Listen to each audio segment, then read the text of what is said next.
have, yeah. What's going on, Darren? Okay. So, Podcast. What brought this on then? so what's brought this on? Life. Oh, really? Yeah. Basically, I've been talking about doing something along these lines. You know, in a nutshell, doing a podcast. We're talking about me, along with Kalinda and a few others in the team. We're talking about getting some podcasts, interviews, disseminating the information, and it's pulled this together. It's just fast-tracked it to now using the technology that's available. And I don't know if you can see on the screen coming in, I've got a surprise, or I thought was a surprise, which was to make it a three-way conversation. Oh, really? Which was hang on a second. Fantastic. Which was a request of yours, because ironically, I've just finished working with doing an interview with Aimee, or having a convo with Aimee, and I was Hi, Danny. Hello. And I was like, Danny, a bit later on. Hi, Aimee. How you doing? For a three-way, so maybe we can make it happen.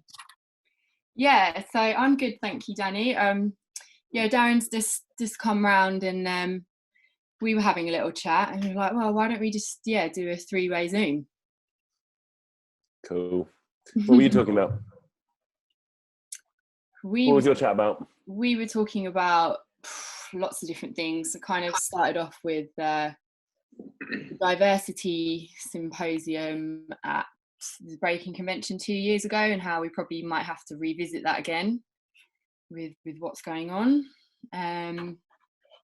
Yeah. Let me jump in to let you know what this is about, Danny, so you know what you're stepping into first of all.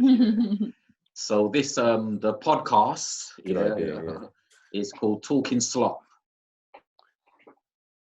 Talking Slop is a rendition of a keyword that I use and do a lot of, is shit, talking shit. So it's basically a podcast called Talking Shit. And that's what we do. That's why there's no structure. There was no there's no premeditated questions. This is coming out of me being inspired by times when I talk shit and hear people talking shit, and the divine things that come out of that sometimes. It also comes out of me understanding the role that shit plays in horticulture, as far as just keeping earth going, you know, how important shit is. So I never negate the shit, and I like to delve in the shit sometimes, and because you come out the other end, and there's some amazing things that come out of it. And, I've also had a shit trip as well, which was an amazing trip as well, going into shit. So with that, this whole Talking Slop is coming out of the funk. I'm not sure if you're familiar with the funk guys like George Clinton and Bootsy Collins and those guys, and some of the terminology that they use. So I'm just playing with words, and we're talking slop. So there's no structure. Me and Aimee covered stuff, you know, that you would expect to cover, and some stuff that you wouldn't expect to cover. And it will be the same with you. It's not just a traditional interview about what you do, and Danny as a psychedelic researcher, or, you know, somebody I know through the circuit. There's stuff I know about you, I guess stuff I don't know about you, and some of that can get covered in the next 90 minutes. So that's what we do. There's no structure, and I hope to just open up a dialogue between me, you, and Aimee to find out who you are, more about what's going on in your world. So if it comes out of shit, you're happy? That will be the shit. What? So, we're officially recording. Cool, super cool. We're officially recording, and the only format and structure that I have had is just by asking people to introduce themselves, so they know who we're talking to. Then I'll piggyback off that, and I'll get Aimee to jump in, and we can just start conversating. Cool, super cool. All right. Thanks, Darren. Thank you for. Thanks, Aimee. Shall I say who I am then? All right. Cool, super cool. I'm Danny. Danny Nemu. Reverend Danny Nemu. I don't know if that was a very good idea, the Reverend bit. I'm still struggling with Americans who think I'm a genuine Reverend. But anyway, I got ordained back in the day when I was performing Las Vegas style weddings in Japan, and the name stuck. So yeah, my name's Danny, and I'm into psychedelics really. And I'm also a Bible nut. And those two things have come together in a bunch of research that I'm doing on and have done on drugs in the Bible, which is quite current at the moment. I'm quite excited because we just had an archaeological dig that turned up some frankincense and some cannabis in a 8th century BC temple last week or So I might get into that. I'm also, you were talking about diversity chat as well. I'm interested in colonialism and neo-colonialism, and particularly how that plays out in the academic study of ayahuasca and the academic study of everything really, but ayahuasca is what I know about. So that's another area of research I'm looking at. We're seeing that at the moment with COVID-19, for example. Like, for example, my friend who's an acupuncturist has had to close down her business because that's not a essential service. And we've got people who are, trying to get people onto respirators where they die at a rate of 8 or 9 out of 10. And that's an essential service, to stick people onto a death sentence and a ventilator, but sticking pins in their backs and putting herbs into them and antivirals, that's not an essential service. So I'm interested in the kind of, call it what it is, racism, which is behind that way of looking at different knowledge systems and prioritizing our knowledge system, regardless of how badly it's doing. Okay, thank you for sharing, Danny, man. What just makes me think, the first time I come across you and your work and got to meet you, your character, your charisma, your energy is very warming. And I'm looking forward to this conversation. I can already tell you now that we're going to have a few of these because there's too much. You've already just shared too much that makes me think I need to make some notes of things that I want to cover. We're not going to be able to cover it. I know this. But with that said, the initial thing that interested me with your work was your work with drugs in the Bible in particular, because I had an interest in psychedelics, drugs, as well as the Bible. Well, maybe for different reasons, but nonetheless, I just was interested in the connections and all the rest of it. And your work, I thought, was thorough. The presentations that I had seen online, and then I saw you in person. I was blown by your thoroughness of research. It made me realize that I need to step my game up, as far as how you present this type of information, especially when you're presenting challenging information that's contradictory to what most people may believe or understand to be their religion and stuff like that. You're touching on some real touchy subjects, challenging subjects. So I commend you on that, for just stepping up, standing on your square and speaking your truth and the truth as we know it. So I just want to big you up for that. And then at the same time, I'm not sure if you did mention it in your who you are and where you're coming from, but before Aimee just shares where she knows you and connects with you, I definitely want to touch on, you deal with hypnotherapy as well. Are you a hypnotist, a hypnotherapist? Is that something? Yeah, that's right. So I'm a hypnotherapist. I'm a hypnotist as well. I've just done I did a talk with the Explorers Club recently, which was it was a talk on the history of the occult and hypnotism, but it was also a hypnotic induction. So that was another Zoom one. I did it before actually live, but I did a Zoom one with a whole bunch of people. And whilst I was giving this talk, I was also dropping in post hypnotic suggestions and embedded commands and all these kind of things. So people were drifting in and out of trance. I like working with hypnotism and kind of weaving it into my delivery of some of the things that I do. So for example, in that particular talk, which is available online, we started off talking about the occult and hypnotism, and we ended up, I was hypnotizing people to encounter their spirit animals, because there's a lot of links between shamanism and hypnotism. And in fact, between shamanism and Moses in the Bible, we can maybe get into that in a bit. But a lot of the techniques which shamans will use, whether that's kind of repetitive sounds, or what else are we using? Kind of pauses and strange things that you do with language as well, which you get in the shamanic tradition, ways of confusing the mind. A lot of that pops up in hypnotism as well. So yeah, I'm well into that. I'm basically, I guess fundamentally, I'm interested in why people believe what they believe, why people think and how they think. So hypnotism is a way into a different way of getting the brain to work and the mind to work, as are psychedelics as well. And then the linguistics, I'm really into linguistics as well. And linguistics seem to be different softwares for the mind to run on. So I'm interested in what happens to the mind when you do strange things to it, fundamentally. Got you. Thank you, Meek. And bringing in Aimee. Aimee, how do you know Danny? What do you know of Danny? Well, I know Danny through Breaking Convention, the biennial academic conference on psychedelic consciousness and research. I think you've spoken at every single one, haven't you, Danny? Yeah, I think I have, yeah. Yeah. Darren and I were just talking before about how the first one was pretty life-changing for us. You were probably already kind of into that world very heavily in 2011, but for me it was like an introduction to the whole world of psychedelic research and everything. And just talking about what you do, you've actually hypnotized me before, haven't you? And I've come around your house for a session, and it was actually really, you know, it's insightful. I was listening to the recording again last year that you did of the tarot reading. Sorry, there's something calling on my phone. Yeah, and it was really an insightful session. So yeah, you're good at what you do.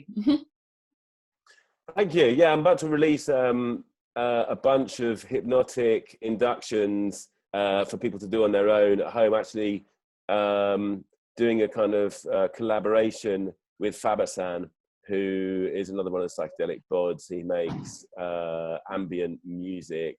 And so we put together one track, which is a ritual magic induction with hypnotism. So it involves kind of getting dressed up in robes and casting circles and putting demons in triangles and all that kind of stuff. So you can do loads of stuff with hypnotism. Yeah, it's really exciting. I remember like going back to 2011 with that first breaking convention. It was funny because I published something, that was it. I was publishing on ayahuasca in the media and the kind of legal and media responses to ayahuasca as it kind of arrived in Europe. And I asked Bia Labachi, who I didn't know at the time, if I could have some help with writing this article. And she got back to me and said, well, this is very difficult. This is very difficult stuff for academics, and academics is very difficult, and you should better, go and do something else. So I published this article. I was like, well, screw you then. And I published this article. And then she came along and commented on it, along with some of her gang. And then she invited me along to Breaking Convention to present on it. So that was, I was quite surprised to be at the first Breaking Convention. But it was a good one. And in fact, funnily enough, like the last Breaking Convention sponsored the reforestation organization, which I run, which is called RAIN. That's rainumbrella.org. And we're doing reforestation projects with indigenous groups in Brazil, also with rural schools in Brazil. We've got a school on the edge of the Amazon, a deforested bit. And Breaking Convention very kindly gave us 500 quid for that as well. So yeah, BC's been good to us. I just noticed the other day that BC is the second and third letter of the alphabet, which makes Breaking Convention the 23 convention. Oh, that's an interesting. I don't know if anyone spotted that. I mean, No. Everyone on the team seems to be a chaos magician, but I don't know if anyone has spotted that yet. Oh, I'll have to ask Nikki or Julian to see if they've noticed that. But it's the first I've heard of it, so that's pretty cool. We're happy to support RAIN. We're very aware that many people in our community are very eco-conscious. There's loads of research going on about how psychedelics make you more have a better connection with nature. And then we go and put on an international conference and we're flying people in from all around the world. So to tackle that, try and carbon offset with your amazing project that you've got going in Brazil. I mean, every little helps with trying to carbon offset the big event, but no, it's great. It's awesome that you're doing that. Cool. So Danny, we're gonna start getting into it now, and I've started in different places with different people, and some we've gone back to the childhoods, just because we're just trying to get to find out who these people are. As I said, I don't know how often you may be interviewed, you get to do this type of stuff, but we really just want to go into places and spaces that you may not often go into. So let's just go back to childhood team. Where are you from, Danny? What was like? I don't know, man. I don't know you like this, man. Where are you from? Where did you grow up? I'm interested in that stuff as well. I grew up in a place called Burnham, which is just the other side of Slough, on the way between Bristol and Reading. And I was going to tell you something interesting about that particular bit of my life. Well, I got into psychedelics fairly young, and particularly cannabis, which has been a constant friend and is now a kind of constant friend stroke enemy. It's a fairly, codependent relationship that I'm in with that particular plant. And sometimes we're really good for each other and sometimes we're not. Yes, that's kind of my introduction. Yeah. Hadrina Sebastião, who's one of the progenitors of of the lineage. Or there's a couple of different Daimyo lineages, and Prodigian Sebastian was the head of one of them, and he said he described cannabis as like a beautiful woman with claws. Sinks her claws into your back, and then you're stuck. But so I guess that was my introduction into those particular psychoactive mysteries. And I got well into them. Where do we go from there?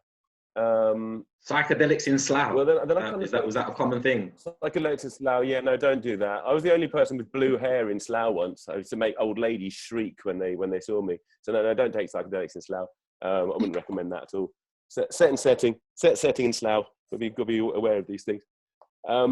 But I got at uni. I got really into kind of Buddhist meditation and chaos magic at the same time, and chaos magic was really was real eye opener. As actually, I was mentioning the blue hair. The other guy with blue hair at university on my course, we got talking because we both had blue hair, and he showed me. He taught me how to cast a spell, and I laughed in his face and did it anyway, and it worked. And then did it again, and it worked. And then I got kind of fascinated by occultism, and I bought myself a tarot deck.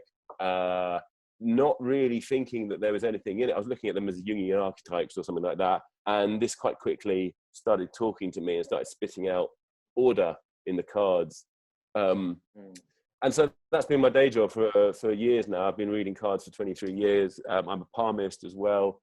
I don't normally tell people that on my podcast. I'm trying to come across as kind of scientific and respectable. But anyway, we're talking shit today, so there we go. I'm also well into divination, drugs and divination. Yeah, that's what makes me tick. Wow. Thank you for the honesty. And then what I got really into was, and I got, I lived in Japan for a bit. I moved to Japan after uni. I was living there for 6 years. That's when I first got my reverend's robes, when I was performing weddings there. And after that, I mean, loads happened in Japan, obviously, because it was nuts. But I was drinking daimyo in Japan, so a particular lineage of ayahuasca in Japan. And then off the back of that, I got really interested in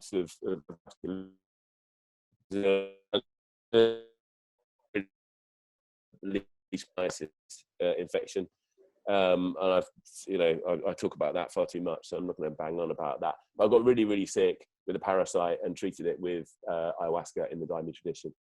So that involved fair amount of like a retreat, basically celibacy for about 8 months, lots and lots of ayahuasca, drinking every day, and dealing with worms wriggling around in my flesh, and a protozoal infection opening up the flesh in my chest, and the threat of losing my nose and my ears. So that was really exciting.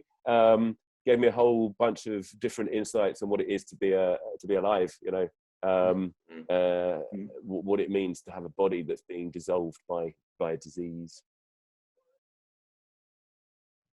Wow. So I got well into ayahuasca there, and particularly into what psychedelics can do to, let's say, to up your game and to make you superhuman. Because I think most of us, most of the time, are seriously underpowered. And if we were empowered, then we'd be a lot nicer to each other, and we'd be a lot more aggressive towards the power structures which are trying to keep us down. And we're getting to a kind of crunch point, I think, at the moment, certainly in the States. Looks like, who knows what's going to happen in Brazil, and who knows what's going to happen in England. So we're in a position where I'm interested, we've really lost faith in authority. People are talking about fake news all over the place. A lot of people don't have faith in their scientific institutions anymore, and there's this vacuum, and it's like, what do we believe now? And that's a really, really interesting point. So you've got loads of really crazy conspiracy theories popping up, but you've also got an opening for a new way of believing, a new way of engaging, how you behave, and what the theories behind that drive your behavior, because when you don't have a daddy figure to run to, suddenly, like the emperor's been revealed as naked, suddenly it's a moment for us to explore our own authority, explore our own structures, our own ways of living.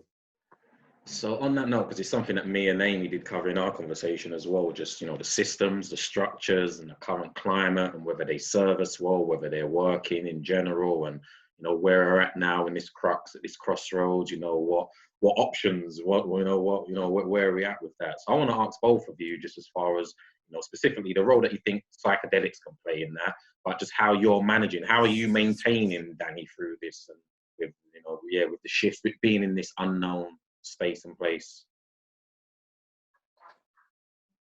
I mean, just on a personal level, you know. Oh, do you want to go ahead, Aimee? Go ahead. No. I was just, I think there's a slight delay on your one, so I wasn't sure if you'd heard or not. But no, you go ahead first. Okay, cool. I mean, on a personal level, I've had to deal with my family for about 10 weeks now, and that's what's the old saying? If you think you're enlightened, go and hang out with your family. So you know, no one's died so far, but it's got pretty hairy. People are in a much more difficult situation than I am. If it was this time last year, we would have been in quite a small flat with 3 of us in 2 rooms, in one room and 2 in the other. So at least you've got a bit more space. And then, I mean, just in terms of work and that kind of thing, a lot of it's shifted online. It hasn't been that much of a big deal. But I'm kind of fascinated by how people have come out of lockdown, how people have, because now we've politicized touch, you know what I mean? When you meet your mate in the park or whatever, I don't know if this is what you're doing, but people are kind of approaching each other gingerly, and they're like, do we hug? You know, what do we do now?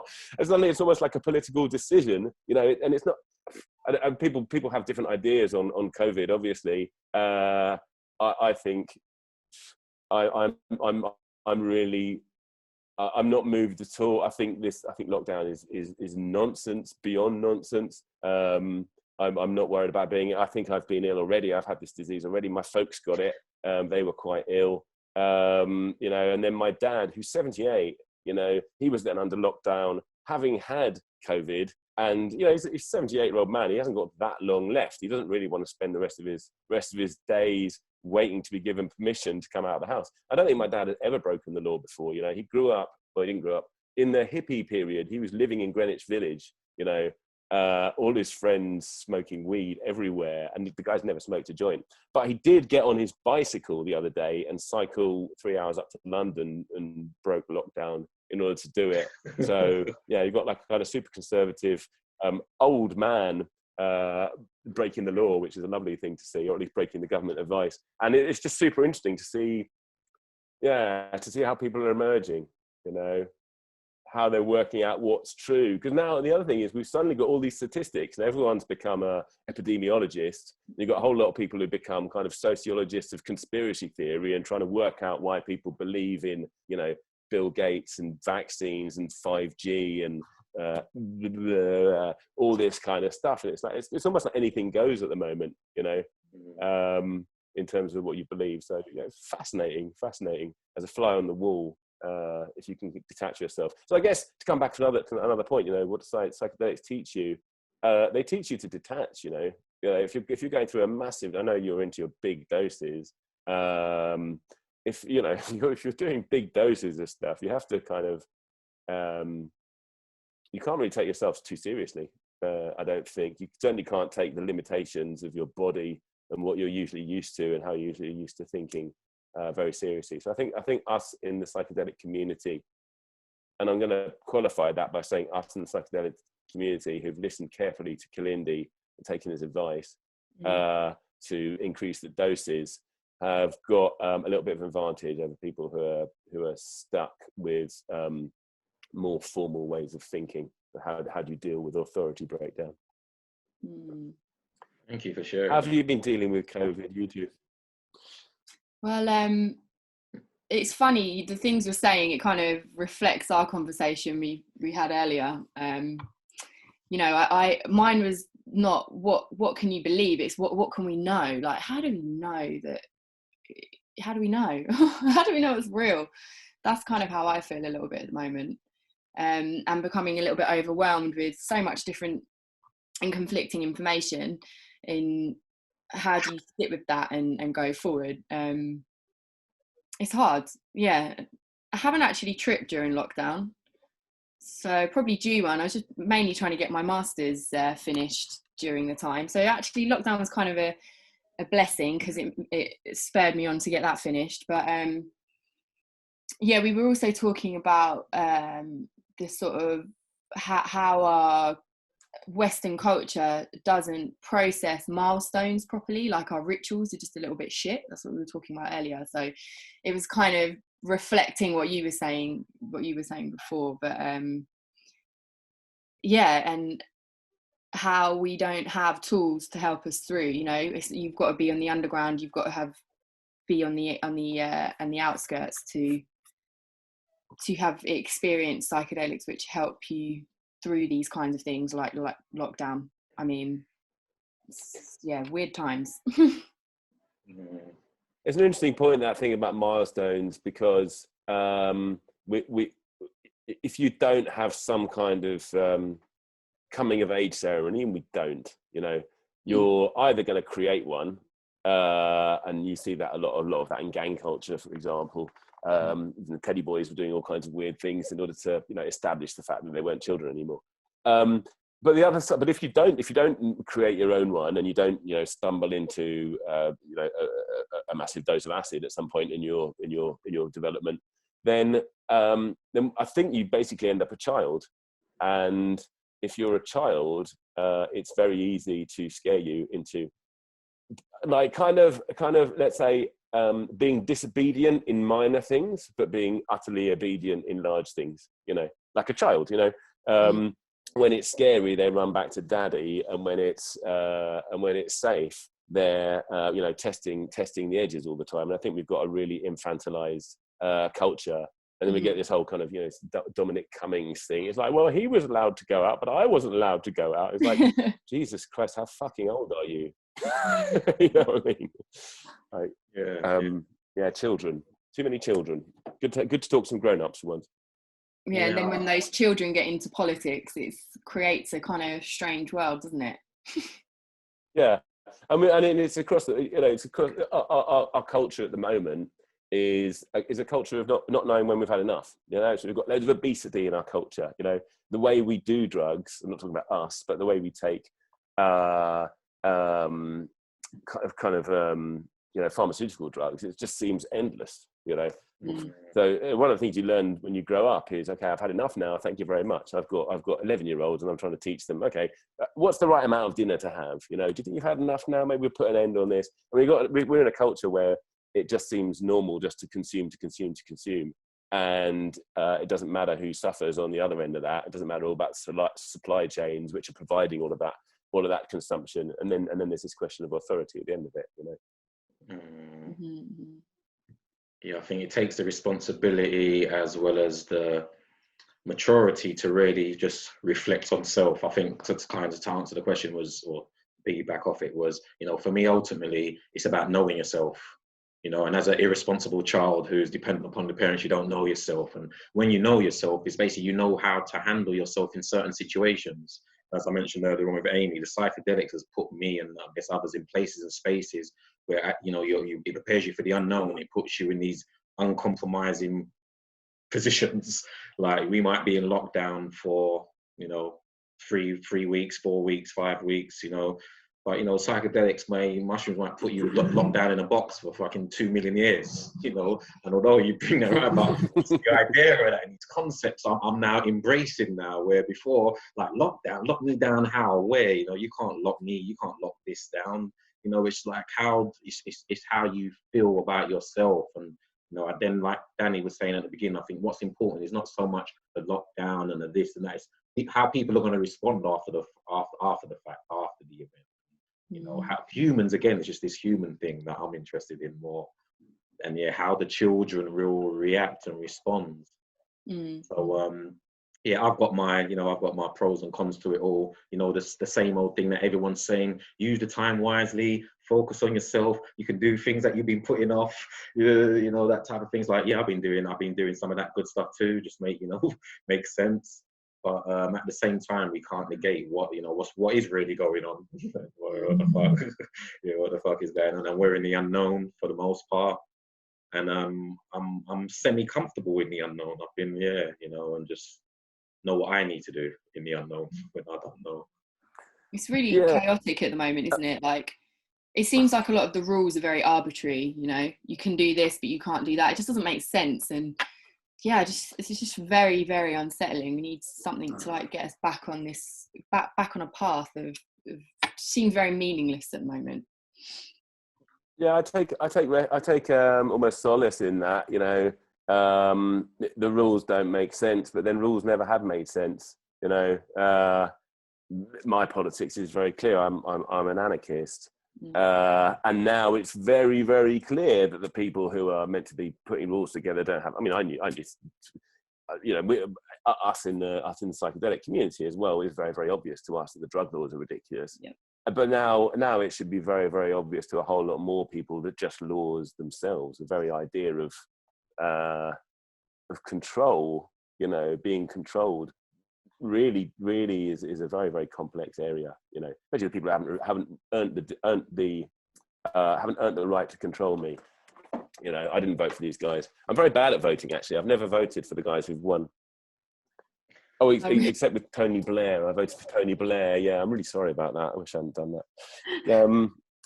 Yeah, the thing about knowing yourself as well, it reminds me of something that Kat Harrison said about understanding plants. And what she says is this: to understand plants, you have to understand yourself. And until you know yourself, you know, if you take some kind of a psychedelic, you will get messages, but it's pretty unclear. If you don't know yourself, then you can't tell if those messages from yourself or messages are from, you know, whatever we might postulate spirits are, but from or from some higher part of yourself, and whatever they are, it's not really important.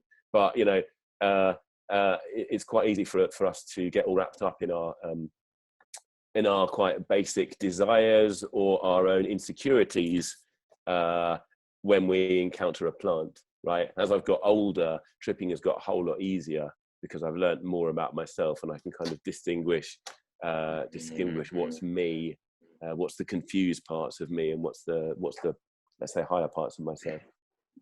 Gotcha. Yeah, that's good stuff, because whether they're offering you, you know, the vaccine, whether you've got to go in this line, there's going to come times where you've got to make decisions, and I just feel like you've got to know who you are, so you can make the right decision for yourself, you know, because so many things are coming up at the moment, like Aimee was saying earlier on, misinformation, fake news, you name it. Like, where do you stand? How do you know that the information is authentic and the authors are authentic? Like, just that people don't do their Googles, people don't do the basic research, you know, like anybody can say anything now, so, you know, and be credited with it being valid. So yeah, you've got to know your shit. You got to know yourself. Yeah, it's interesting. I mean, I find the area of conspiracy theory super interesting. That the guy who popularized the idea that, or the philosopher who took on conspiracy theory is Karl Popper, the same guy who came up with the idea of falsificationism. So in history of science, or in the philosophy of science, his idea is that we propose a hypothesis, and then we test the hypothesis, and the hypothesis stands until it's knocked down. Yeah. So an example might be, let's say, I don't know, the sun or the Earth is at the center of the universe, and that agrees with certain things, but then you get a certain bit of data which falsifies that. You look at the moons of Jupiter, and you go, okay, well, that falsifies that theory, that hypothesis. Let's propose another hypothesis. So that goes back to Popper. And if you scratch a scientist about scientific theory, they will probably come back to Popper and say, well, we have hypotheses and these stand until they get knocked over. So Popper's one of his other contributions to philosophy was the idea of why people have conspiracy theories. And he says this, he says, since the Enlightenment, we can't believe in gods anymore, but believing in chaos, believing in that no one is in charge is too much for people to handle. So what we do is we postulate that there are groups of shadowy government organizations or elders of Zion or whatever it might be, because we can't stand the uncertainty. Which is quite interesting, and there is definitely something in it, but there's also a big gap there. Popper himself lived through Watergate, and Watergate wasn't because because we can't handle uncertainty. It was because Nixon was a liar. And that's the same guy who developed the war on drugs and a whole load of other stuff. So when we're looking at conspiracy theories, I find conspiracy theories fascinating. And what do they tell us? You know, so there's a whole lot of conspiracy theories now around, for example, 5G, around the vaccine, and it's such a contentious area. I wrote a piece called "All Over with the Vaccine." It was looking at various different. Sorry guys, bear with me. Go on, continue. Are you doing? Have you had enough? No, I think he's looking for a charger. Okay. Yeah. So, but just jumping in there, Danny, like the because you know there's lots and lots of conspiracy theories floating around online. I'm not saying I believe them, or you know, but we know MK Ultra exists now. Like there's pretty good evidence that it was a thing. So is it such a stretch for us to really think that there could be some conspiracy going on right now? I don't know. What are your views on that? Because MK Ultra is like, you know, it's a serious program, you know. Yeah. Somebody said that history equals conspiracy theory plus time. Yeah, there are always conspiracies going on. There's quite an interesting theory that was popular in the Black community about AIDS, and the theory there was that and the theory there was that the AIDS had been developed by, this is my little friend who's just come to pop into oh hi pop into the thing. So we're just talking about conspiracy theory there, Darren, and I was mentioning one. There's a theory quite popular in the American Black community about AIDS having been developed by the government in order to oppress the Black population. Now, like, there was no evidence ever found of that, but there's plenty of evidence that the CIA has been doing all kinds of other things to suppress the Black population, including introducing crack into the ghettos and stuff like that. So when you're looking at a conspiracy theory, it pays to have a think about what it says about, in what way is it true, even if it's not true. You know what I mean? Because it is the case that that community has been oppressed. Why do certain conspiracies persist? You know, and what's it got to do with it goes into the area of rumor. There's a rumor that underneath in the sewers of New York, there are crocodiles, right? Now, no one's ever found a crocodile in the sewers of New York, but that rumor's been there, I think, since the 70s. So why does it persist? And on a mythological level, you think about the greedy forces that are moving around underneath Wall Street. It's absolutely true that there are those forces, and they have massive, dangerous impacts on the rest of the world. It may not be actually true that there is an actual crocodile underground, but yeah, mythologically, it's very interesting. Like the devil being under the ground. Yeah. Yeah, gotcha. I understand that. You speaking from experience, Darren? Have you met him? Yeah. I look in the mirror. I was having this conversation with someone else just yesterday, you know, and just these archetypes, where do they exist? And anyway, but we're gonna get into more into the mystic stuff. But I guess we was on that kind of political conspiracy theory, and we're not going to delve into that. But I'm just curious to know, Danny, because you share this, you know, in relation to the HIV conspiracy, in relationship to African Americans, and you know, that may not necessarily be the case by your own research, but there are other things that have come up that we can identify as being, you know, the real deal. And this is what I was talking to Aimee about. You know, history proves and suggests what took place and what didn't take place, and if you check it out, you can just see certain things repeat themselves over a period of time. So we're in an interesting time. You know, Corona. You know, there's these riots popping out, or protests, should I say, that started and leading to riots and stuff like that. You know, so in this political climate, pandemic, and you know, what's going on? You know, why is this taking place? Why are we experiencing this now?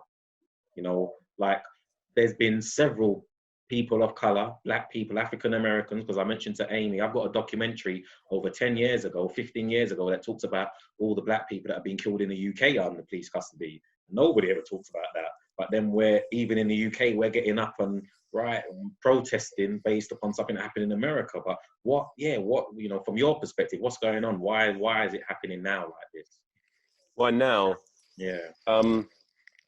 I think, I mean, there's a lot there. I think part of it is that before COVID, it was still very, very clear that we are in politically, economically, socially, and particularly environmentally, we are so screwed.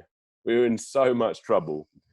And everyone knows it, unless you're really, really numbing yourself somehow with Netflix or diazepam or whatever it is that you're doing, that kind of, even if you're not acknowledging it, just getting up and continuing to go to work and continuing to take part in this monstrous global demon that is late stage capitalism. We're all complicit, and I think what came along with COVID is not that much of a threat in terms of actual disease, but suddenly a focus for us to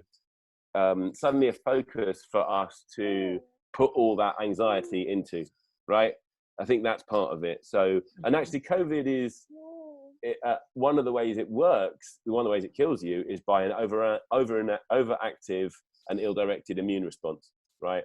And I think our global response to COVID has been massive, like completely out of proportion with the actual nature of the threat of COVID, but not at all out of proportion with the nature of the threat of capitalism at this particular moment in history. Yeah. And so that's one thing. I think the other thing is that a lot of people have been inside for a long time, and we're not built to be inside. So the mental health problems, domestic murders have doubled, right? For example, in England, I don't know what the situation is in the States, right? All of the abuse which people deal with in their daily lives, which is family abuse, but a lot of that can be, the structural abuse of people having to work really hard to pay their rent and all that kind of stuff, that rubs off and ends up in family abuse as well, right? So there's all these people who are having to deal with horrible situations at home and they can't escape. They don't, like children who don't have their support networks, for example, they don't have their teachers who give them a break from their parents or whatever it is. So we've got this, so that's another thing. We've got this particular concentration of mental health problems rising up. And I would look at that from a kind of Stan Grof perspective as well and say that that kind of explosion, or on a particular level, when you deal with some kind of what someone might call a psychotic break, it looks pretty ugly, but there is a place for reforming of the personality after it. You know what I mean? So I think that's another thing. And I think thirdly, just in the, why riots now? Looking at the US situation, there was that football player who was roundly criticized for taking a knee during the national anthem, and that guy. And that became, I think it became very clear at that point that it doesn't matter how you protest. They're not going to, there's no way of doing it that's going to satisfy the authorities. So I think that was maybe another last straw there. And there's just so much justifiable rage. And I think the other thing, since we're talking about conspiracies, the amount of provocateurs that are smashing windows I don't know if you've seen these like pallets of bricks being left around the street corners. And I mean, it's incredible. They're not even bothering to hide it anymore. Shooting at the press, shooting rubber bullets at the press, arresting the press, all that kind of thing. So I think it's a combination of things, both planetary and then kind of, just the fact of having been locked up inside for a while as well. What do you reckon? Go on, Aimee, do you want to jump in? Yeah, I probably agree with you there. I just think people are just sick and tired, aren't they? But I think from a personal point of view, I feel, as a lowly peasant, a little bit powerless. Like, we can use social media, we can, do what we can. Today is like Blackout Tuesday, everyone's going to post a black screen. I did it. I hope that it's sort of putting a message out there, maybe to people that wouldn't have a conversation about racism. What's this about? Maybe young people are all more, becoming more engaged and talking about it.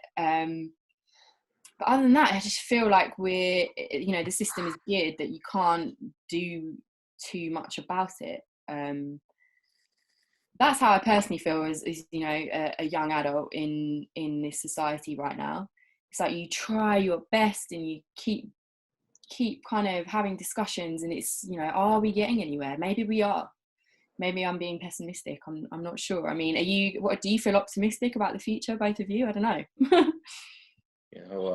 As we spoke earlier on, I'm just going to reiterate the same thing. A lot of my early schools of thoughts, people that were educating and teaching me gave me like, we're going to go through hell, guys. Hell, before we see the brighter side. Like, I was kind of groomed and prepared for challenges in life, that I just face day to day. But ultimately, as I said, like, there's going to be a lot of people's backs up against the wall for, real change, true change to take place. And that's what I've witnessed, going through childhood, teenager into adulthood, just when change is taking place around the world. As I said, like, what I've witnessed, I've seen people get run over by tanks, I've seen people get shot down. It was never just done in a peaceful demonstration, and at the end of it, everybody signed a document and we all agreed. So with that, I think we're in that kind of time frame based on what history has shown me.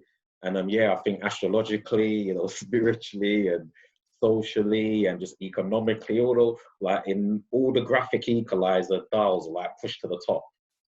Everything was just like, it's like something's got to give, something's got to go, whether you're going to use the race thing, whether they're using Corona, like all of those things are valid, I think, in some way or another. But, it's like, who can we push? Who does it affect? And who's going to be the trigger or the catalyst? And that's the kind of unknown area that I'm in. But I do know it's going down, it's in one way or another. And again, how we respond, how we react, how we deal with each other is just going to be very important, how it turns out. Do you think the time is now then? Do you think this is it? Because people thought that 50, 60 years ago, like, this is it, this is the change, and look where we are now.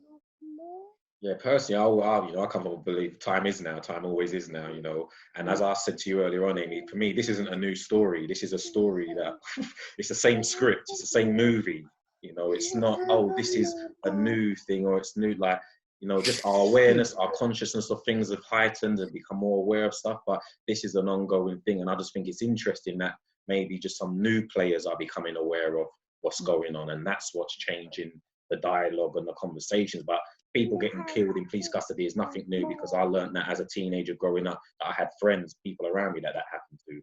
Documentaries were made in the 90s about this that I watched. So, certain actions, viruses, swine flu, I've seen how we've reacted in the past. So I'll just put all that in a pot and be like, oh shit, something's definitely bubbling and brewing when you're sitting there saying, I know, but we're definitely in an interesting time, man, without a shadow of a doubt. I'm feeling more optimistic than I've been for quite a long time. I've since I was a teenager, I was worried about particularly environmental catastrophes on the horizon. And suddenly with COVID, it's like, oh, look, actually something's happened, and I think it's going to be the first. I think we're dealing with there's going to be some actual pandemics, not in the distant future. We've got all kinds of creatures waking up from the permafrost. There was an anthrax outbreak a couple of years ago from a reindeer that thawed out from 75 years under the permafrost, potentially bubonic plague and Spanish flu, and all these things are, under the permafrost waking up, smallpox even, all that kind of thing. And I think, I think police aggression has tended to be focused on minority communities up until quite recently, especially with XR, for example, with Occupy to an extent, with XR. I think a lot more people who have never really been on the business end of a policeman are seeing what they are, as a structural force for control that has a stick. So I think it is the same old story, but I think the story has expanded out to take in a whole lot more people who are very comfortable up until recently, because obviously, environmental problems affect everybody. They may affect the global south quicker than they are affecting south coast of England, for example, but not that much. It's not the degree of separation between, let's say, racial violence, violence directed against minority groups, as opposed to white people, put it that way. So I'm often asked this question, man. So I'm going to put it to you guys, man. Like, why is that? What's rooted in this, the racial discrepancy, in whether it's police injustice, and deaths in police custody, or whether it's the abuse of the land, in the places where these people come from, and because we're all talking about change, and but it's rooted in something that needs to change before I think there's a butterfly effect. Like, we need to get to the root of the problem, so to speak. So what is that from your perspective, your experience, your knowledge? From a kind of brain science perspective, our minds are categorizing machines. That's what we do. That's how the temporal lobes work. They go, oh, okay, it's that, therefore it's got the characteristics of other things in its category. So we're kind of hardwired for for being prejudiced, basically. It's as simple as that. When I grew up, I had a Russian friend down for the weekend, staying with me, and for me, in my first introduction to Russians was James Bond. Russians are in the very deep level of my soul. Russians are the bad guy in James Bond, with the cat sitting on their lap. yeah. And he asked me one time. He said, "Well, what do people think of Russians?" And I was like, "Dude, either gangsters or KGB. It's as simple as that." Now, obviously, I think psychedelics really, really help to erode the edges of those categories. That's one of the things that they do. They make the edges porous, right? But we're coming from a very difficult start with just our brains, just our minds as machines of categorization. So that's one of the problems, is that we put things into boxes. And the second problem is we don't tear up those boxes. We don't have, like Aimee said, we don't have initiation ceremonies. We don't get pressed into uncomfortable situations out of our comfort zone where we have to reassess the edges of those categories. So it's almost like we kind of we start off life in a jungle, hacking paths through the jungle, and by the time we're old, we're driving along massive boulevards of our minds to the same destinations, and we're thinking in the same way, and it's like it seems like those mental pathways get cut, and unless something happens, like something moves and you crash your car when you're driving down one of these boulevards, or unless you do something which really messes with your mind and with your brain, then it's very difficult to get out of those. So that's from the kind of neurological perspective. I think there's more of it from a sociological perspective, but I'll pass over to Aimee for that one, I think. Yeah, I think it's coming out of your comfort zone. And we all know once you're exposed to diversity and to differences, you become more tolerant.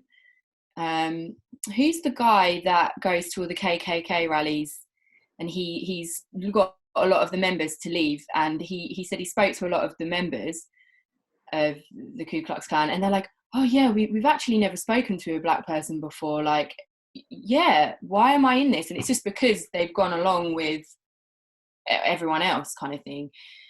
And once you become exposed to difference and diversity, and I think that's something people are scared to do, probably because of what Danny's saying with the psychological, neurological mechanisms there.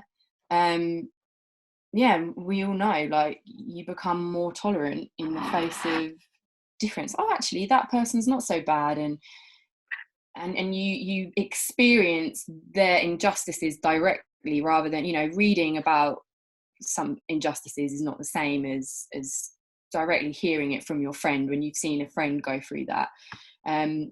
Maybe why, I mean, London's kind of all right with it, but community, where I grew up in Essex, it was a pretty predominantly white school. People would say things all the time. It just didn't make sense, say racist things. And, why do we do that? I think more exposure is needed to difference. And what I was saying earlier, it's studying subjects like anthropology, getting critical thinking into schools. You know, if they taught anthropology as like a GCSE subject, or even in primary schools, I think we'd be a lot more tolerant of one another, for sure. But again, it comes down to the curriculum. The education system was making us into good citizens, and so we could care for one another more. We wouldn't even have to be rioting about race and inequality. I think it would, by default, it just wouldn't happen. Was you going to chip in there, Danny? Was you going to add anything?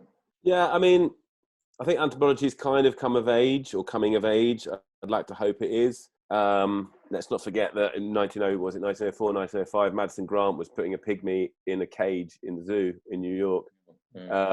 And yeah, I'm not talking about old school anthropology. Like, no way, that was justifying racism, the old school. But just, you know, even studying social anthropology and understanding, like, oh, you know, this way of life isn't the same. You know, some people just have no idea about these differences at all. I'm talking about sort of your average Joe on the street that doesn't know what anthropology is. But yeah, not old school anthropology for sure. Yeah.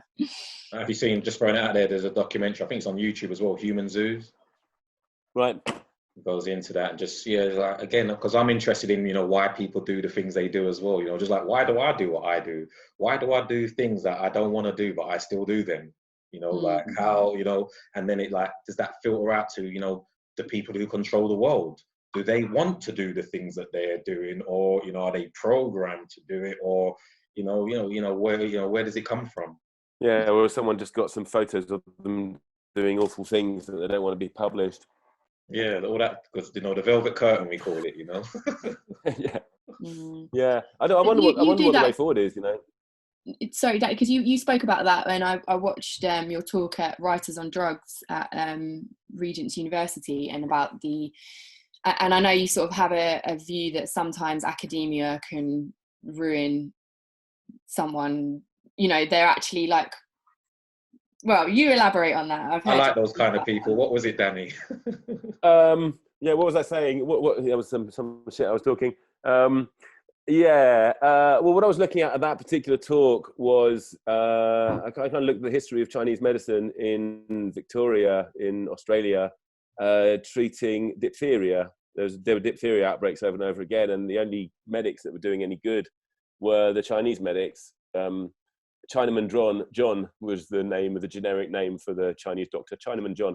And Chinaman John was taking a piece of bamboo and firing a mixture of chemicals down the throats of children. Diphtheria swells up the throats, and it often kills children. Some families losing, you know, 2 or 3 children a week. And basically, how was this studied in the 1850s? The powder was taken off Chinaman John and given to children by medics who didn't know that tradition at all, didn't know anything about Chinese medicine, and they said, oh, it doesn't work. And then the public outcry continued because people were dying, and the Chinese doctors were having the most success.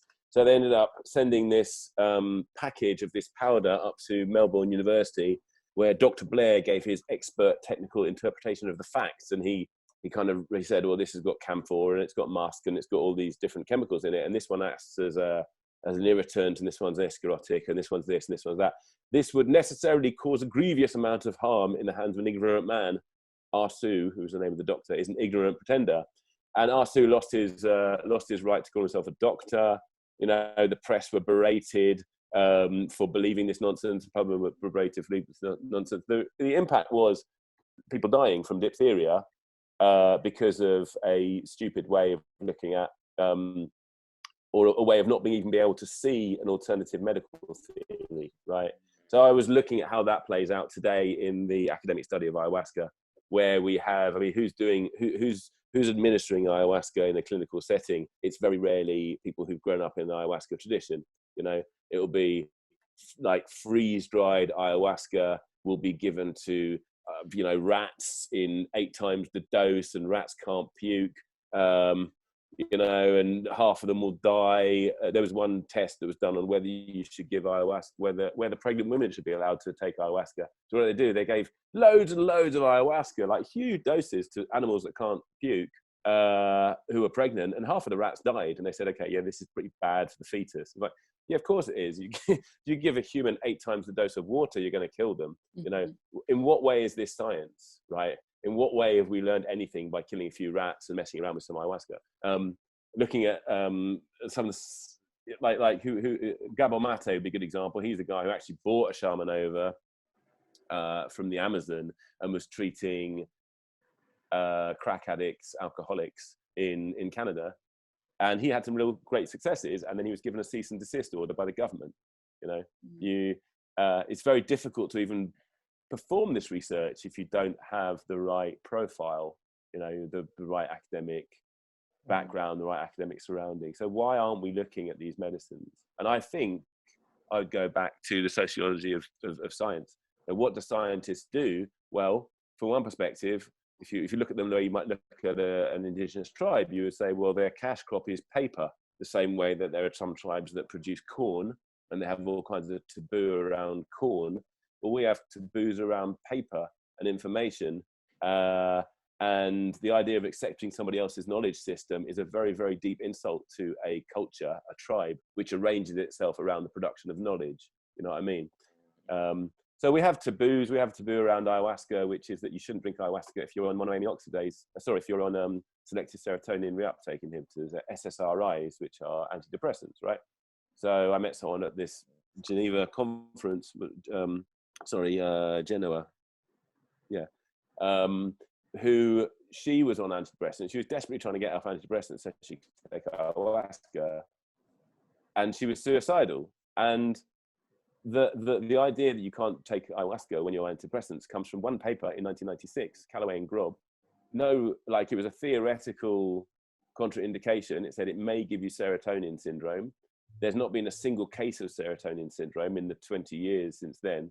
There's not been a single research experiment done into what happens if you give, for example, rats or anyone really, SSRIs and ayahuasca. We've got this taboo, and everyone has taboos, you know, all tribes have taboos. Our taboo comes from a completely untested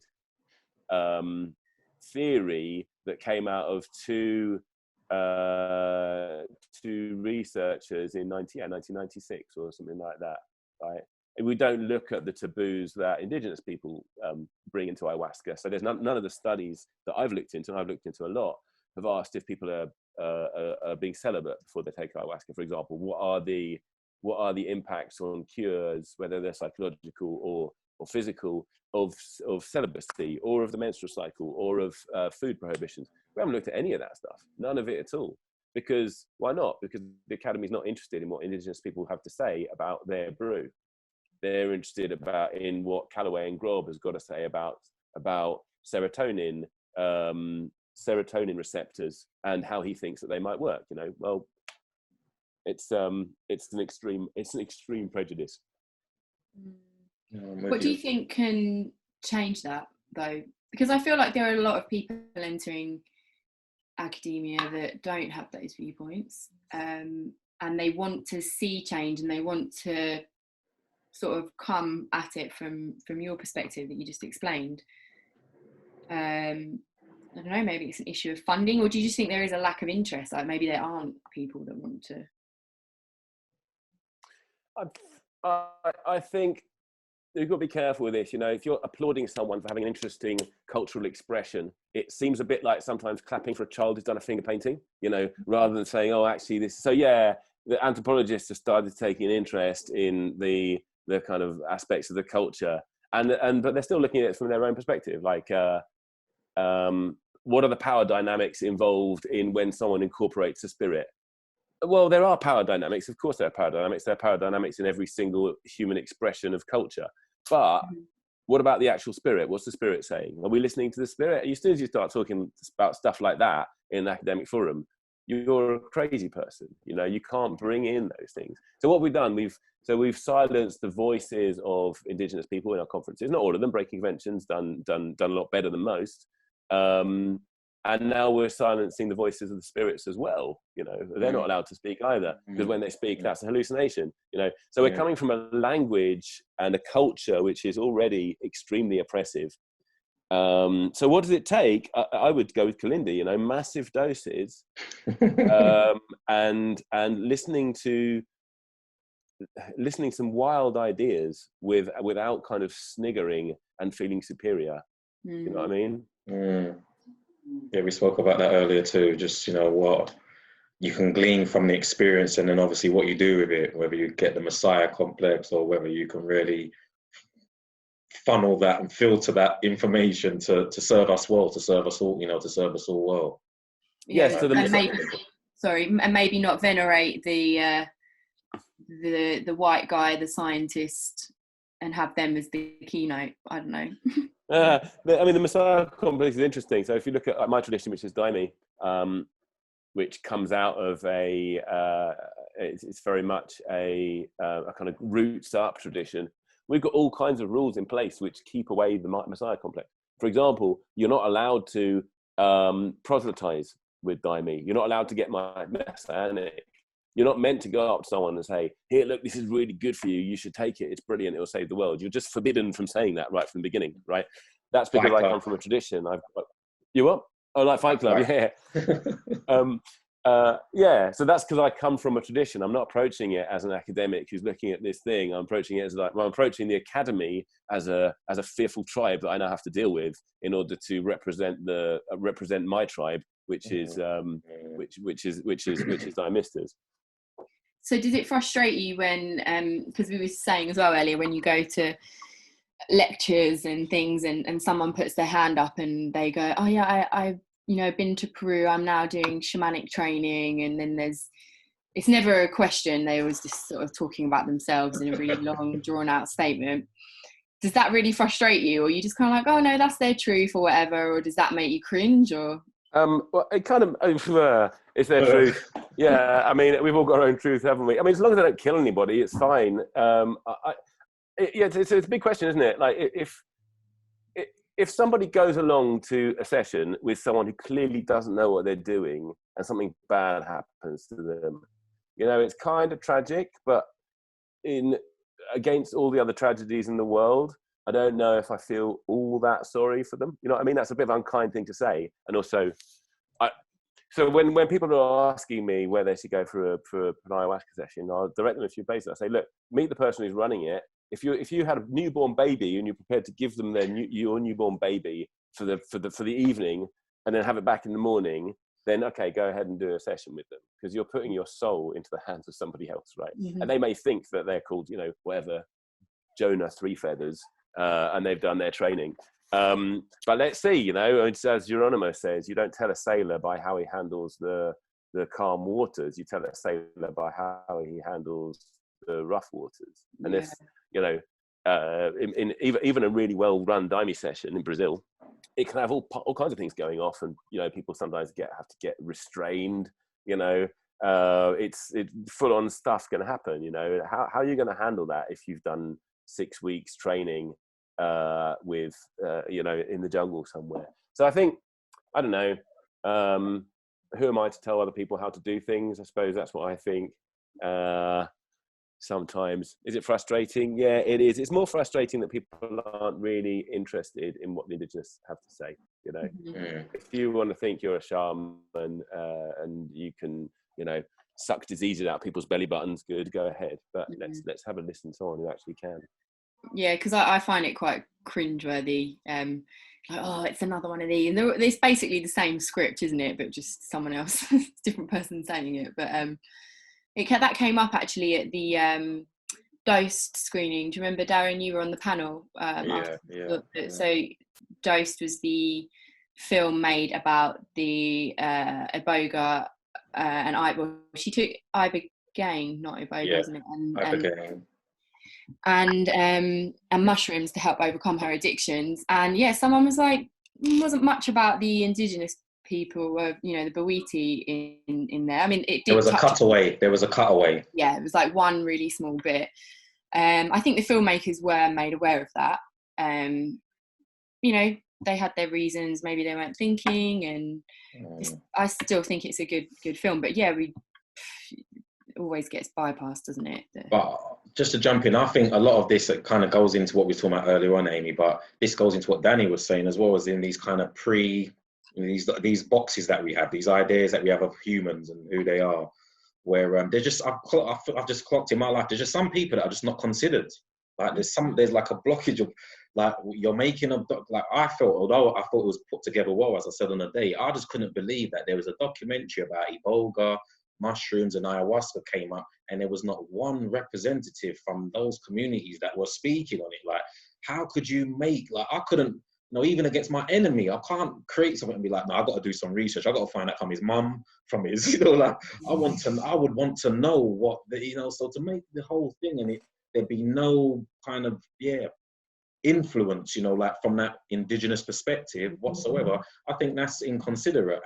But maybe it goes back to like what Danny says, there's just like these ideas that we have of, this is these people, these are those people, and they're not, they may not be fit for purpose because they dress the way they dress and they speak the way they speak. They're not, intelligent enough to represent the level of people. And I think like, that's where the bullshit is, in essence, because we know that, I teach a lot about and share a lot about the organic technology, technologies that are thriving. And I believe that these indigenous people are the custodians of the organic technology that we're all talking about, we want to reconnect with and understand. But it comes in the form of spirits. It comes in the form of elementals. It comes in all this weird hippie type stuff, and it's not considered. We can't have a mature conversation about it, but I really do consider it as technology. It's the shit that's kept this place going for as long as we know it. And like, I think we're in the place that we're in currently because of it being just swept to the side. Like, we can't take that seriously. And then creating models without that framework, without those principles in place. And that's why it's just bound to keep making make the same mistake, so to speak. But that's just my 5 cent, 10 cent, whatever. Yeah, and then there's the question of who's profiting by it. Like if anyone can administer a ayahuasca pill or a psilocybin pill, and you can go and have your session, then and you can overcome your PTSD or whatever it might be, then you're cutting out, you're cornering a market basically. You've got your medical monopoly right there. I wonder what the spirits themselves are thinking about it, though. I mean, if I was one of the Booty spirits and someone had made an Iboga documentary and I wasn't in it, I'd be pissed off. I don't know. Maybe they're cooler than me. And then, but I wonder. Maybe they're thinking. Well, let me just finish. Maybe they're thinking, well, we'll kind of infiltrate their society a little bit, and then maybe we'll pop up a little bit later. Maybe it's a kind of Trojan horse thing. I'm not sure. Sorry, go ahead, Darren. Mm-hmm. No, and I was thinking even just down to the way, the active ingredients are isolated, to administer these things. And my experience working with plants and organisms in general is that they work collectively, man. They work as a family, So as I always say, like I teach this with my students, like we don't just eat oranges for vitamin C, although that's what is offered and pitched to us, like get your vitamin C from orange. There's a lot more going on in the orange than vitamin C. And the complementary relationships that they have are so important. So we keep isolating things and great, and it's, that's just what Darren feels uncomfortable with, just in my horticultural experience. But I understand there's a reason for that. But just this relationship with the spirits and the, from the indigenous perspective, I understand where their gripe comes from, because that, it ties in with some of that stuff there, that you're not approaching it holistically, kind of thing, and respecting the plants, respecting the organisms for what they truly are. What are your views then on, about the sort of synthetic use in clinics? Because obviously the clinical trials they're doing at the moment, they're not actually giving a raw mushroom and I know I'd like to hear both of your views on that, like, because as you're saying, when you take a mushroom and compared to synthetic psilocybin, probably a lot of things you're missing out on with the synthetic psilocybin, or maybe there isn't. I don't know, maybe you don't need it. What are your views? Well, so as far as the psilocybin content, I think you get the psilocybin content in the therapeutic setting like that as they administer. But like you said, and I'm suggesting there's just some other things. It may not be directly associated with the trip itself. It might be more biological. There's just other elements that you know, get stripped or removed that just should be considered. And I'm talking about this in relation to psychedelics, but I'm primarily talking about just in relationship to food, like how we look at food and stuff in our food growing, food eating, you know, nutritional things that I teach and share with people. And I was thinking, it just reminds me of what, you know, it's a very similar thing that's happening. So I'm like, holistically, I know that the brew tea, for example, before they administer the iboga, which has other things in it that will support the person in their healing, so to speak, there may be even other plants that they work with in preparation. And, you know, and if I'm correct, these are the guys who the plants were gifted to. So I just think that their opinion is valid. You know, definitely worth listening to. If they are to say that Iboga, if they say Iboga doesn't like the idea of it being split up and separated from its family members, you know, I'll just listen to them. Yeah, and it's interesting, isn't it? Because those taboos will often get presented in a way, like in the ayahuasca world. You know, ayahuasca doesn't like the smell of pork, right? People will laugh at that, you know, or why should you be celibate? Because ayahuasca is jealous, right? Now that sounds pretty kind of ludicrous in a way. Ayahuasca binds to this receptor, which none of you have ever seen. Take my word from it. It's like a lock and a key. And is it really like a lock and a key? No, it's not. Like if you get any depth into that, it's just a metaphor, as is, you know, ayahuasca doesn't like the smell of pork, you know, but we just like our metaphors better and they sound a little bit more shiny. And I mean, I find it quite fascinating. We look at the biblical stuff, right? We have known for, you know, since the Bible was written, that the anointing oil contained 4 ingredients. What are they? Cannabosum, which is extremely likely to be cannabis, unless you're an evangelical Christian and you just can't believe that it is. That's one of them. Myrrh, and then cinnamon and cassia, right? Two different forms of cinnamon. Now that book's been around for a long, long time. No one else seemed to have noticed that there's pharmacology going on there. So, you know, I'm not trained in Bible scholarship. My Hebrew is pretty sketchy, but I looked up the psychopharmacology of cinnamon and cassia and looked into the cytochrome system, and it's really, really complex, right? In the same way that ayahuasca vine inhibits your monoamine oxidase enzymes. I'm only giving you the one story, the psychopharmacological story. Obviously, there's loads of other stories, but even from that perspective, the ayahuasca vine inhibits your monoamine oxidase. And that means the DMT in the leaf can get into your brain and it can do all kinds of crazy things, some fascinating things, right? We didn't discover that, I think, until the 1940s or 50s, right? In the jungle, they were using this technology for probably thousands of years. And we discovered it by mistake, like most of the big discoveries. In fact, in psychiatry, everything was discovered by mistake. There's never been a program which has revealed, oh, this is a drug for that. But anyway, so if you look at the combination of cassia and cinnamon, it's fascinating because cinnamon contains inhibitors for 4 out of the 5 cytochrome enzymes which metabolize drugs, which break down drugs, right? So you've got, I think it's 51 cytochrome enzymes, 5 of them break down drugs. Cinnamon inhibits 4 of them, but it doesn't inhibit the 5th one. What's the 5th one called? I'll find out what it's called.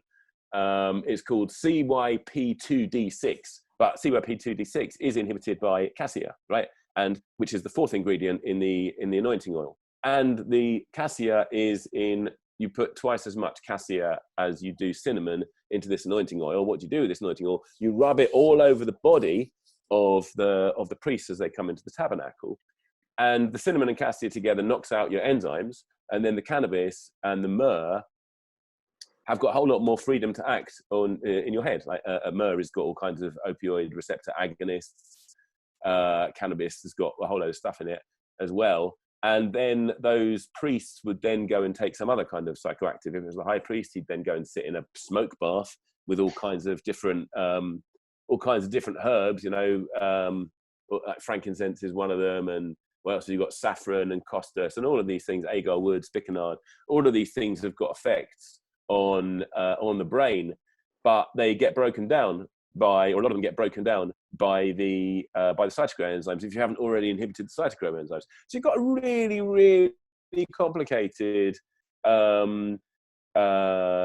understanding or functional understanding of enzyme inhibition, plant synergies, which goes all the way back to the Egyptians, and no one's noticed it. I mean, what were you people looking for? I mean, does it take someone who's got almost no academic training to spot some of these things in the Bible, you know? Well done, mate. Well Come on, done. people. Well done. So it is a nice segue, man, because you have tons and tons of knowledge and information in regards to, you know, the psychedelic plant world as in relation to, you know, the biblical world. So, you know, it wouldn't, you know, with restricted time, it wouldn't make sense us having this dialogue without just going into, you know, how did you come across that? What sparked your journey in that, and what did you uncover within that you felt you would now spend your life sharing it with people? Yeah, I mean, how did I get the journey? What happened to me was I started drinking ayahuasca, and about a year after drinking Aimee, I had a strange experience. I was at a party, and someone passed me a bong, and I smoked it, and my spine went nuts, and it felt like I was on ecstasy or something. It was really embarrassing because I was in Japan, this strange foreigner who couldn't speak at a party, going, "Ah." And that night when I got home, I started writing like compulsively, and I spent the next year just spitting out these bits of text. Normally, almost all at night. The reason I took the name Reverend Nemu is because Nemu means sleepy or asleep in Japanese. So it was when my ex-wife was asleep, me and her, she had a teddy bear called Nemu. So I nicked his name basically. But I was spitting out these really urgently written kind of stream of consciousness bits of paper, and then they all went into an envelope somewhere. And then a friend of mine sifted through them and said, "You got some good stuff here. Write a book." So I ended up writing a book. So it kind of came from there. It came from compulsion. Like I got really, really excited about the text. I was, you know, fascinated with the apocalypse since I was a child, really. And when I got into apocalyptic literature, looking into mistranslation in the Bible, for example, got an interesting line in Matthew. It says, "At the end of the world, there will be wailing and gnashing of teeth." It's that line. That word "world" isn't world. That word is aeon. At the end of the aeon, at the end of the epoch, there will be wailing and gnashing of teeth, which is a whole different politics, you know. And that book that was translated to be The End of the World, that was written around the time of the English Civil War, just before the English Civil War, right? And King James, who put together the King James Bible, wanted the most uncontroversial Bible as you could possibly have. So he took a whole lot of stuff out of the Bible. So I first got interested in the Bible itself, and the first talk I gave about it was at an anarchist conference, and it was about mistranslation of the Bible in the service of empire. Looking at, for example, I'll give you one example. There's this line, and the meek shall inherit the earth, right? Now, if you look at that in the Old Testament version of it, the word meek is anav, which normally means poor, right? It doesn't really mean meek. Moses was the most anav man in the entire world. You know, that's the guy who challenged Pharaoh and wiped out enemy tribes. He's not meek in the way we understand meek anyway. It means something else. It usually means poor. It means humble in the face of the commandments of God. Inherit is very rarely inherit. Normally it's seize. It's a military term. Yarash. And earth is normally, I mean, Eretz, which doesn't really mean earth. They didn't have a concept of the earth. They had a concept of the land. You know, Eretz Yisrael is the land of Israel. Yeah. So the poor shall seize the land is a whole different politics to the meek shall inherit the earth. Yeah.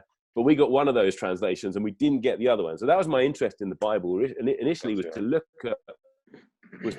at where it had been mistranslated in order to be an instrument of oppression. And it's all the way through, right? But then I kind of got fascinated by the preparations in it, because in Exodus 30 you've got very, very clear instructions on how to construct, how to make this anointing oil, which is the one that's put on the body with cannabis in it. And then you've also got this incense, and the incense is consumed in the tabernacle. And the tabernacle is just such a weird bit of kit, because if you build a tabernacle, you end up with a 4.5 meter cubed chamber with 4 skins over the top, or 4 materials over the top. One of those skins is what they used to make shoes out of. It's some type of leather. And the veil that covers the back of the tabernacle, the Holy of Holies, this 4.5 meter cube chamber, in the time of the temple, it's described as having the veil is the thickness of a man's hand, right? So it's super thick. So that kind of popped into my head. Well, why would you need such a thick veil? You know, because veils are meant to be to keep your eye, you know, to keep things hidden. The veil at the front of the tabernacle is a normal curtain, but the veil at the back is this mega thick screen, right? So, I mean, what is clear that the back of the tabernacle would be an extremely good smoke chamber, an extremely good hot box, yeah?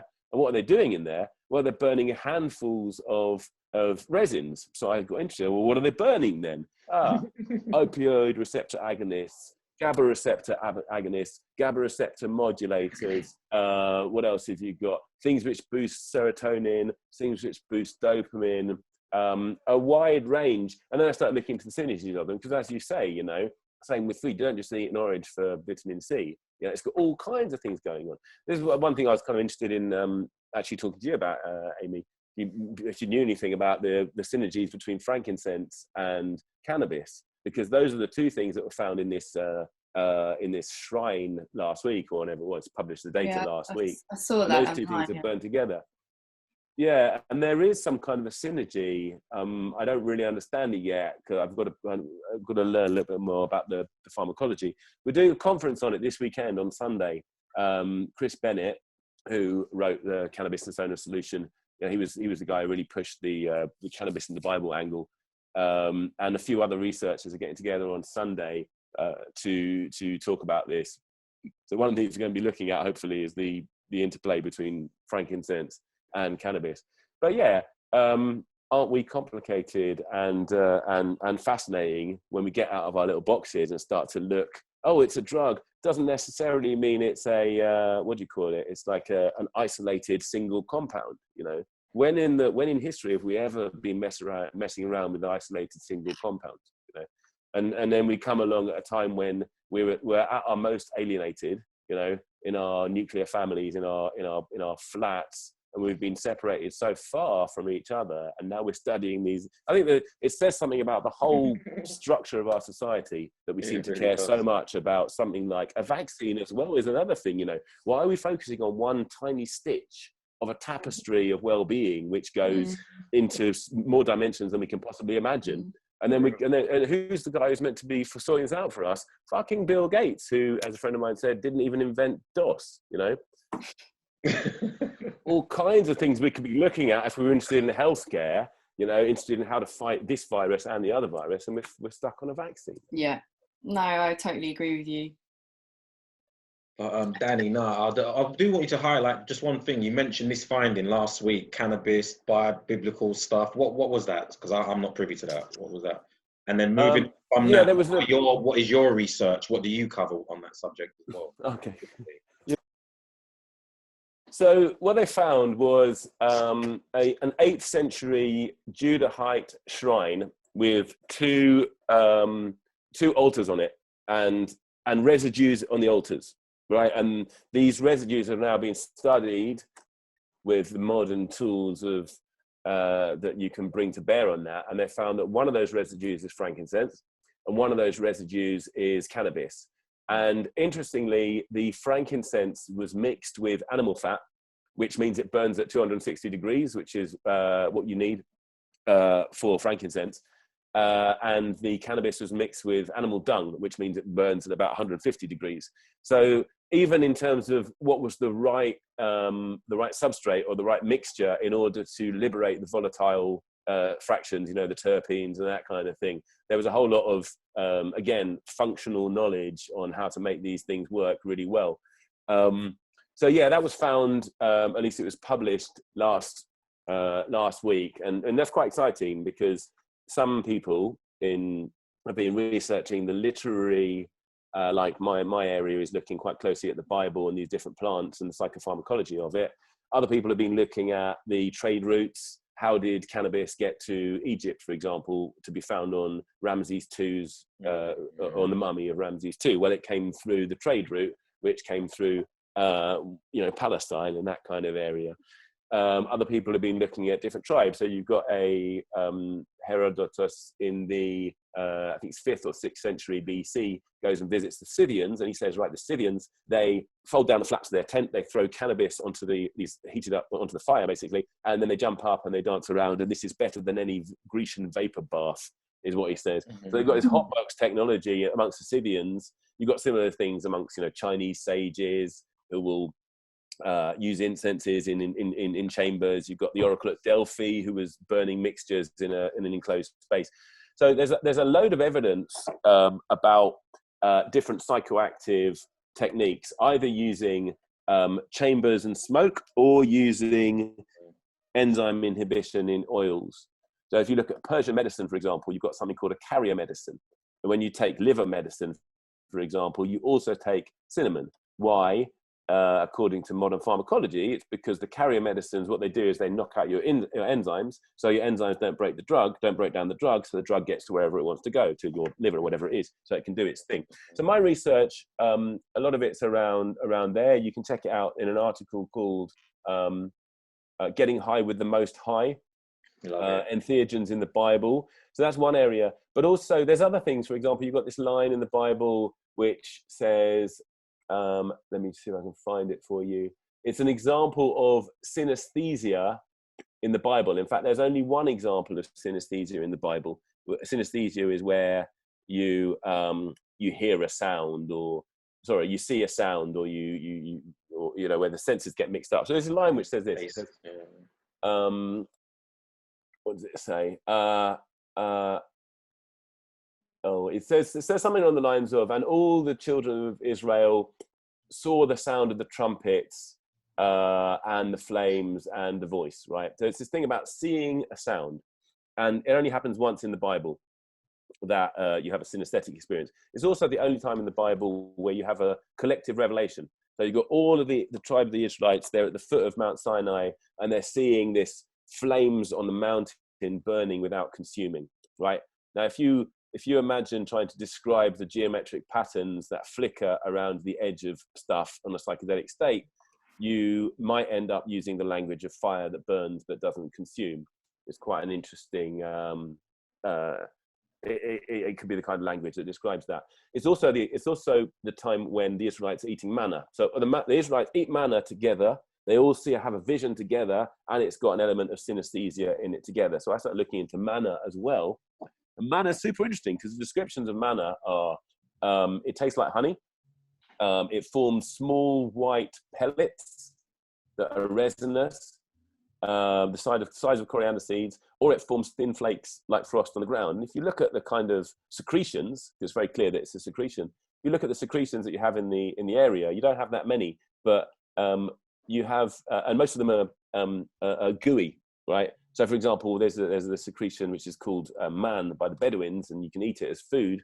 It comes off a tamarisk plant, but when that drops, it forms a globular mound, right? In terms of things which drop on the ground and splash and are not viscous and form like a kind of thin flake-like, frost-like thing, there's only one thing which does that, and that's ergot secretion. If the ergot secretion dries on the plant, it forms little pellets the size of coriander seeds. Right? Ergot secretion tastes like honey as well. If you leave ergot too long, it rots very quickly and it starts to stink. And so Moses says, let no man leave of it until the morning, notwithstanding they hearken not unto Moses, but some of them left it into the morning, and it bred worms and it stank. So we've got something which very rapidly decays, has all the attributes of ergot. It also, to prepare it, the manna, I'm talking about manna here, to prepare it, you grind it, and then you boil it, and then you bake it. Those are the instructions in the Bible, right? That is exactly how you prepare LSA extract from ergot. That's how you get rid of the fraction which is toxic. You know, you boil it up and you take away the soluble fraction, and you're left with the bit that you then bake. So I think there's really good evidence that manna is LSA, which is a close cousin of LSD, both from the way the literature works and from the pharmacology. You've also got another one, which is the showbread, which you find. So when the priests go into the tabernacle, they all get anointed with the anointing oil, and they have this enzyme inhibitors and cannabis and myrrh rubbed on their bodies. And the high priest goes and has his goes into the hot box and has his 6 or 8 psychoactive resins. They're ground up and they're put in handfuls onto a sensor, and they smoke out this really small chamber, and then he talks to angels and sees angels. But the other priests, they go off and they have what's called showbread. We've got this really interesting quote from the Talmud. Let me just find it. In High Priest Simeon the Upright's time, a blessing was sent into the Omer, the 2 loaves of bread, and the showbread, and every priest who received only the size of an olive became satiated, and some was left over. So they're eating very small doses of this stuff and became satiated.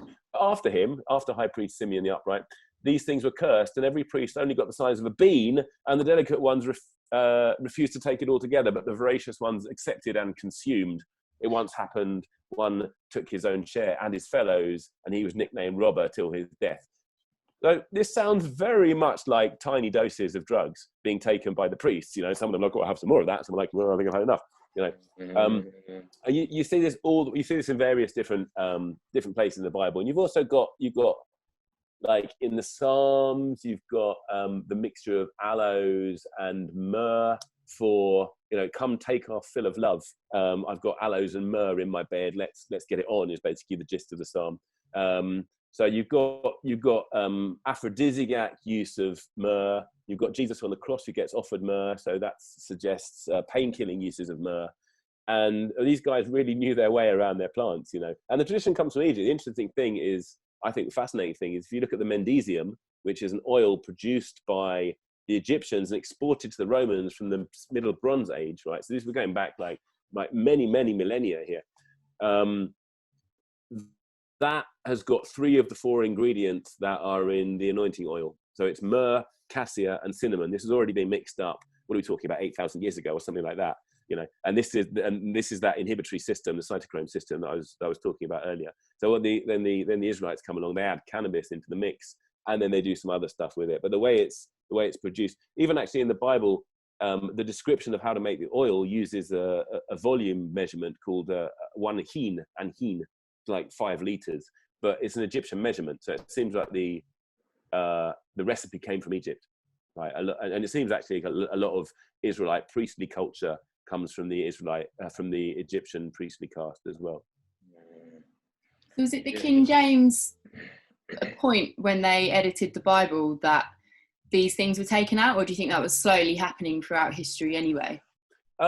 No, like, so I mean, the cannabis thing, you go right back to what's called the Septuagint, which is it's the first Greek translation of the Bible, which is before Christ. I think it's like 200 years before Christ.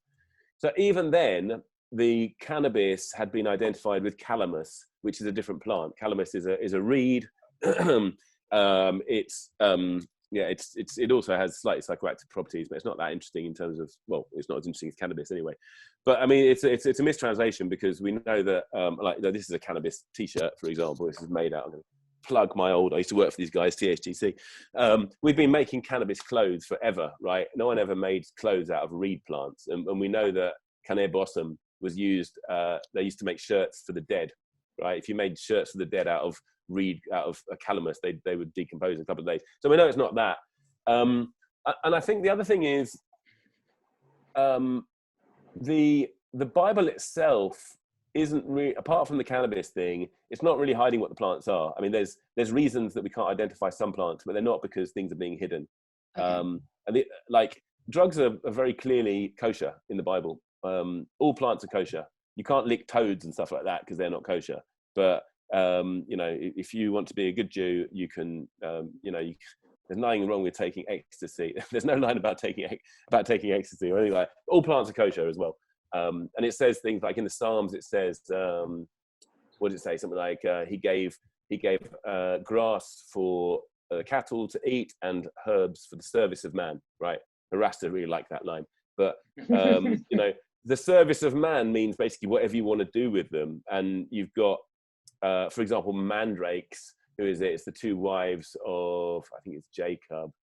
They have an argument over they barter over a plate of mandrakes. Mandrakes aren't very good food, You know, if you eat too much mandrakes, you're going to get like horrifying, terrifying, sexy dreams, and then you kind of get dysentery. You get like really horrible diseases. But in the right dose, I mean, not actual dysentery, but you know, it dissolves your alimentary canal. But if you take the right amount of it, it's a really good aphrodisiac and psychoactive. So I don't think it's so much that it was hidden, really. It was more that we just kind of lost track of those traditions. Lost track so much that it's now nothing is used in the church. You know, it's a piece of bread as the communion. Yeah, I mean, they still burn frankincense, don't they? But yeah, not in the kind of doses that you'd hope. Yeah, it's kind of tragic. Yeah, it's a big tragedy. I wonder if back in the day the sacraments were mixed. So, for example, when you got your communion wine, if you'd been putting in the right amount of money in the collection box, you might get a dose of frankincense in it. Or if you were naughty, you might get some, you know, something nasty. You might get some wormwood or something like that. Because that was another thing which certainly happened in which is the book? I think it's Numbers. Or Leviticus. No, I think it's beginning of Leviticus. But the way that you check to see if an adulteress is guilty, you know, if a man suspects his wife of being adulterous, he takes her to the priest. The priest then goes into the tabernacle, collects some dust from the floor, puts it in a glass, and gives it to her. And if she miscarries, then yeah, she was guilty of adultery. And if she doesn't, well, then she wasn't guilty of adultery. And you can imagine that priest going in there, selecting from his apothecary whatever herb he wanted to in order to make that woman miscarry if he wanted to or not, which is a massive display of power, isn't it? And a very, very good way of controlling people. So I think it's quite interesting. We have an idea that psychedelics are liberatory at the moment. In history, it's often not the case. You know, even like tea was restricted to certain classes in Japan and China, for example. So these things were used in many ways as weapons of control, the same way that we use the Bible as a weapon of control. What have we learned? Well, I think it's time to start, being honest about, what works, what doesn't work, and the agendas of the people who provided the King James Bible. Like, they didn't just provide the Bible for the sake of like liberating people. Was it truly meant for that? That's and I just think because especially in my community, in my culture, many people coming from the Caribbean, the African continent, get roped up in the church, and that's a big thing, a big barrier, a hurdle in some cases that I face in waking my people up, so to speak, to their own culture, their own traditions, but being able to find within the religion, within the culture that they're caught up in, so to speak, the practices, the traditions, that they're there. So although they've been hidden, suppressed, so to speak, in that way, like they are there if you're open to view it. Because I've been able to do that for myself, to liberate myself, although I wasn't deeply rooted in those religions, so to speak. And I know others who are doing it with their own, whether they're Islamic or in the Jewish traditions, that they're finding within their own religions the codes, like what you're finding, Danny, and using it to liberate themselves as well as enhancing their religion. It's not no longer thing like, oh, my religion is shit, it's bad because they've done this. It's like, no, maybe just the people who provided you the information about your religion had agendas and stuff like that. And I just think that stuff needs to come out more, because what I've discovered is that the religions, religions, so to speak, they're kind of like perfectly fine if you leave them for what they are. It's the human beings that deliver the message, deliver the word, and their agendas and stuff. Because I have my views. I have some very strong views on religion because, but I'm aware that I can't. I was like, who brought that religion to me, to the community? What was their agenda? When you start looking at it, it's like, all right, this is fucking human that I've got a problem with. Humans. It's this particular gang, this political party that have this agenda, and that's where maybe King James and his cronies and others, decided they didn't want to necessarily liberate people, but just control people. Yeah, exactly. You've got very good examples of like what the Rastas have done with the Bible is to make it into into a text of liberation. You know, what the liberation theologists were doing in South America, you know, and got assassinated for it. We're using that text for its liberatory potentials. You know, so yeah, watch out for humans. But it's just a book, you know. It's just a book. It's just poetry. Yeah. So like then there's so much more I want to wrap up with you, man. But I've got like people in America. I made the day too busy, man. I didn't create enough space. I got a bit too excited and overwhelmed, I guess, with all the people I wanted to speak with. But there's still a lot more, you know, and I really do want to get into, because I think I said to you years ago, man, when we was in Berlin, you know, when we was in Berlin and crossed paths there, and it was there as well. I was like, do you know what? Like, I'll be very honest. I think like Danny will do well in my community, man, amongst my people. That's how I feel. Like your message, your information, like just it crosses borders, it crosses genders, it crosses race. I really do feel that. And so there's just a lot more that I want to uncover with you and share with the world, share with my community. I think will help break down barriers, getting the psychedelic conversation going on, because a lot of my community are wrapped up in religion and the Bible in particular, and I'm talking psychedelics. You can ask many people in my talks. I'm like, I got your picture up in several of my talks now, Danny. Like, Yeah. like you gotta go. Like, I don't really know about this stuff. I've got an idea, but this guy knows, you know, and he's got his hands on the wheel, and you know, is a driving force in just kind of liberating people through psychedelics and religion, which I think both are there. That's what they're there for. So I commend you on that. So just, yeah, is there anything more that you could share or enlighten us just in relation to your journey, psychedelics, religion? Like, I'm amazed. Like my segue to you is always about the three kings being drug runners. You know, I'm like, drugs in the Bible. Do you know the three kings were drug runners? And people are like, huh? And then I go into frankincense and myrrh, and you know, the little research that I've done in them to having, you know, psychoactive as well as medicinal properties and stuff like that. So what is like the most profound thing that you've come across that you're trying to get the world to see and understand and appreciate about psychedelics and religion, and how it can support us in our liberation, maybe out of the current situation we're all in now? There's many people relying on psychedelics, some people praying to their gods right now to get some understanding of what's going on, you know, in the world right now. So, I mean, where do you see? Well, what comes to mind is, and you mentioned the three kings, right? The word there is magi in the original, and that doesn't mean kings. It meant wise men. And at some point in the medieval period, the church authorities decided, actually, kings is better. Let's listen to kings rather than wise men. Mm-hmm. And I think that's the gist of it, really. I mean, if people, there's no problem with people who have authority exerting authority, you know, but it needs to be constantly checked, and that's an aspect of wisdom. You know, wisdom isn't how much knowledge you've got; it's if you know when to apply your knowledge and when not to, you know. And kind of kingly power. It's a fascinating story out of the Zoroastrian tradition about it's a form of divination that's done on babies. I think it was done on children who are going to grow up to be kings, and you put three things in front of them: gold, frankincense, and myrrh.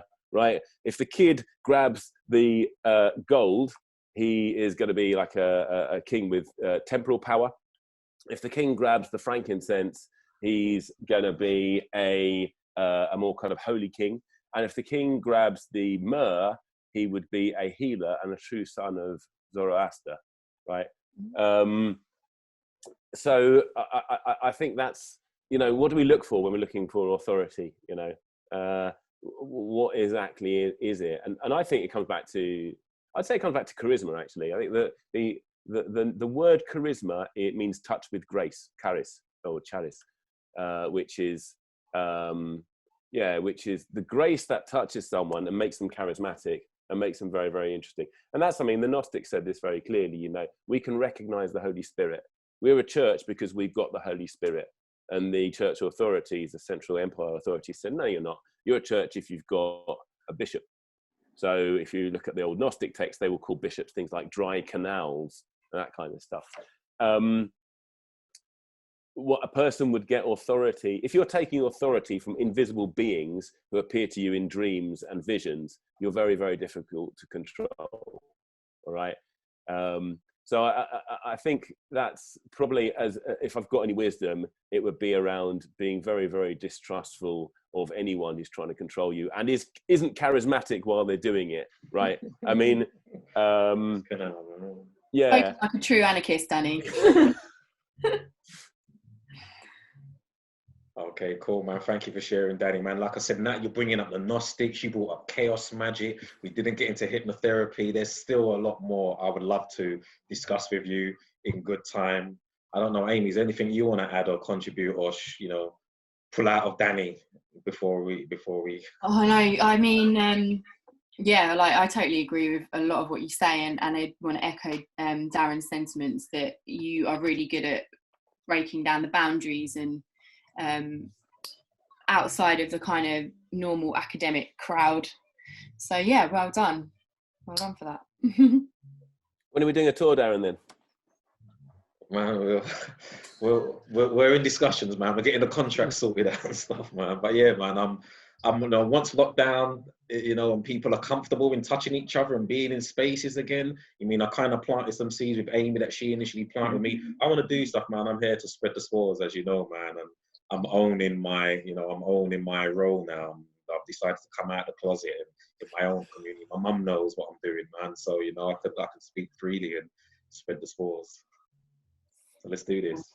Spread the spores. Cool. I'm still wondering if we're, it's a completely different topic and we haven't got time to do it now, but I'm still wondering if we are dispersal devices for mushrooms to get off the planet. Yeah.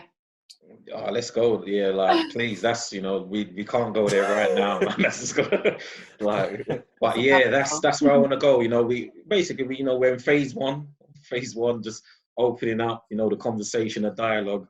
And then, as I said, I want to go into those places. I want to get into chaos magic and all of that good stuff there, man. And, some of the taboo subjects, some of those weird subjects that the academics may not accept taking place at the big conferences and stuff, but I think are very valid because it's that organic technology, man. It's that, that spiritual science stuff that I've always been interested in. And, psychedelics open me up to experiencing that and making that, real in my life, really real. So like, I'd love to have those conversations with you, Danny, about, us being aliens from outer space and coming and setting out a plan and leaving, the coding and information in the mycelium and allowing it to filter through into the various plants, and then we eat the food and the plants and it takes over our minds, and then we'll, just like the zombie ants, disperse the knowledge and information and wake the people up. Yeah, I believe in all of that weird stuff.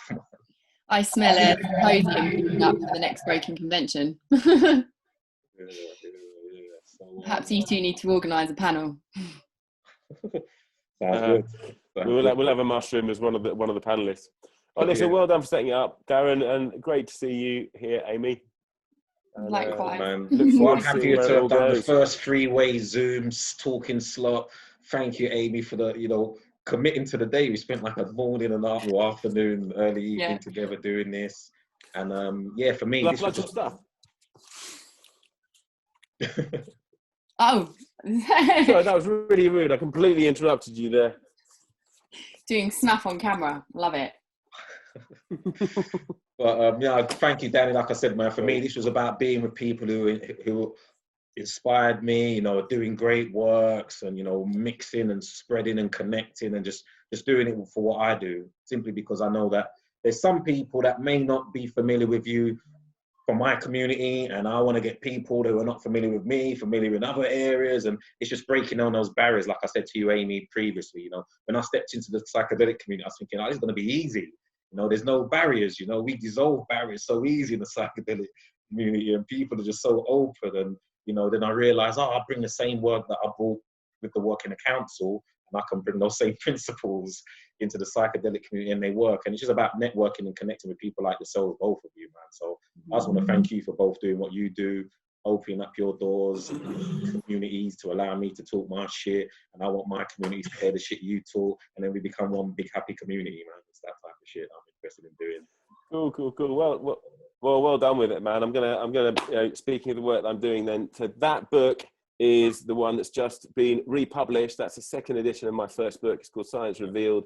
That's about the history of medicine the history of science, and particularly about the place of revelation in science. I'm looking at scientists who've discovered things whilst they're dreaming, in flashes of insight, on psychedelics, looking at a lot of the inventions that make up the modern world, looking at Tesla discovering things as he was reciting poetry in a park in Budapest, looking at Kekule discovering structural theory while he was sitting on the night bus on his way to Clapham Road, and all that kind of stuff. So that's my first book, looking at science, and also the institutional barriers in science which keeps that knowledge suppressed. And there's no conspiracy here. Well, there's no conspiracy theory. It's conspiracy facts. The way that the institutions and the way that the journals will work together in very, very unscientific ways to cut off funding and to poo-poo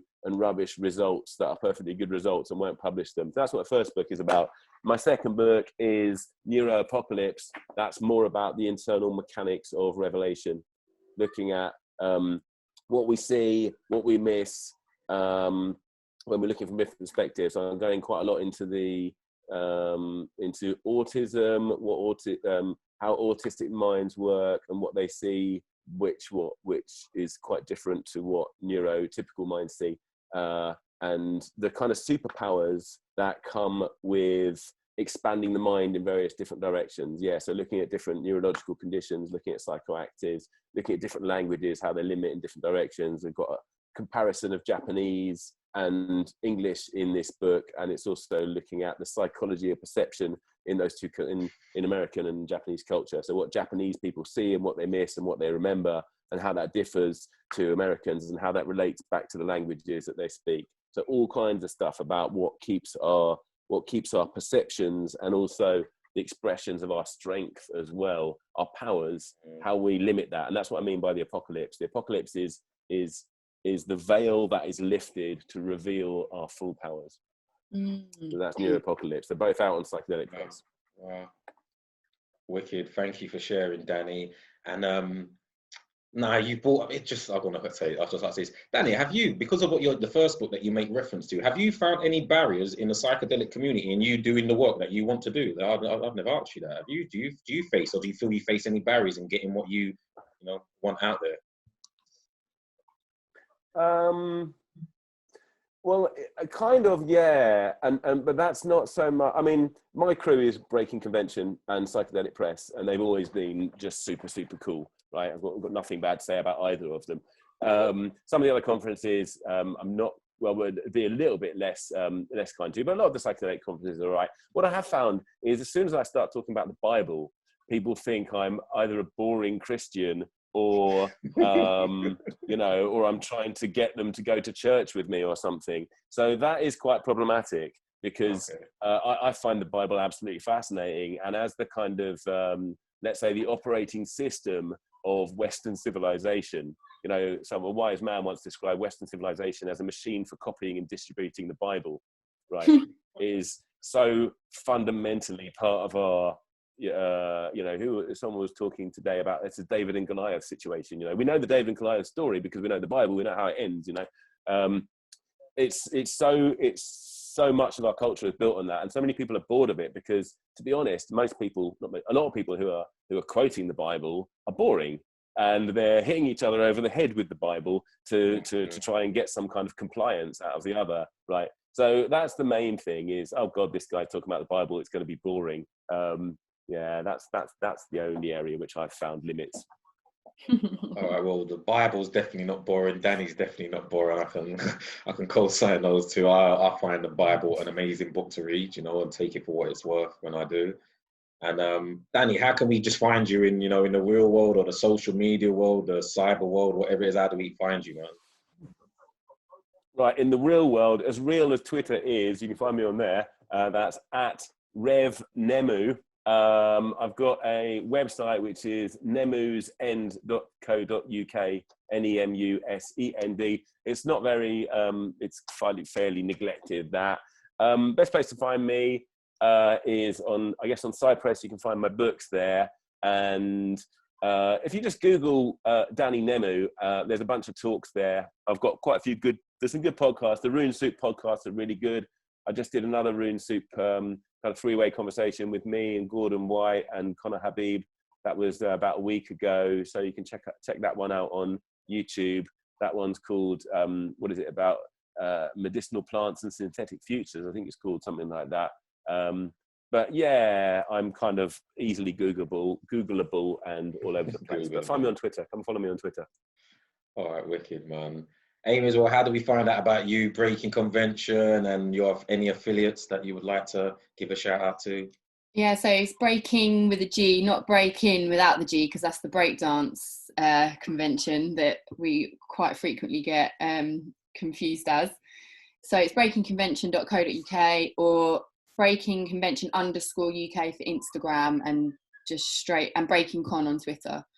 And regularly gets updated. So yeah, you can find out all about us on there. Wicked, thank you. And I just got another quick download. Breaking, it all adds up. It's all meant to be. There's got to be a big conference, because one of the conversations that I had the other day was talking about psychedelic integration. You know, a very hot topic in certain areas. And I come from a school of thought with Kalinde, and Kalinde's integration was, just lay on the floor and try not to fall off. That's how you got to process this thing. That's how you got to integrate it. There's not more. And just come and talk to me afterwards. It was that kind of thing. But in my research and Googling, I find out that indigenous cultures have got different ways of integrating and processing the experience, and dance seems to be a big thing. And in the modern era, we've got ecstatic dancing, which is really popular, and off the back of the psychedelic and spiritual, altered state of consciousness type thing. But I'm here to share with you that breakdancing is just that too. Yeah. Breakdancing is ironically, yeah. Like, even if it's just that, just knowing that it's the glyphs, the ancient Egyptian glyphs, and all the body postures. Remember the robotic and the dancing and stuff like that. And there's some interesting stuff in there, man. So the psychedelics and breakdance and the Breaking Convention and the Breaking Convention need to combine in a few years' time. You should invite them. Yeah, do a big Breaking Convention. Yeah. And actually, another little synchronicity. Someone gifted me this. Jesus. I saw that in the back and wondered if it was, yeah. Well, it's the reflection, but yeah, it's meant to be like, can you see all the eyes in the background as well? Yeah. And that's on the wall in the back. that was just like a greetings gift, someone gave me as I think it was a happy Christmas thing, actually. So yeah, it was in the back the whole time. Jesus making it appear. It's like the Coptic the Messiah has returned. Something's definitely going on. Yeah, exactly. Wicked though. But once again, Aimee, Danny, thank you for your time and accepting the invitation to talk shit with me. I think this is the first time we're really talking shit with you guys. So I want to do more of it. This is what I do with my mates, and this is how we open up interesting conversations and ideas and break down barriers, and we're going to let the world see this, hopefully. So as and when this gets released, I'll be tagging you and sharing and all of that type of good stuff. Please do the same. Enjoy the rest of your days, and today, tomorrow, the weekend, and the year, and all the rest of it, all that good stuff, man. And enjoy it. All right, see you later. Cool. Salute. All right, Danny, good to see you. Thanks, Aaron. Thanks, Aimee. Take it easy. Bye. Bye.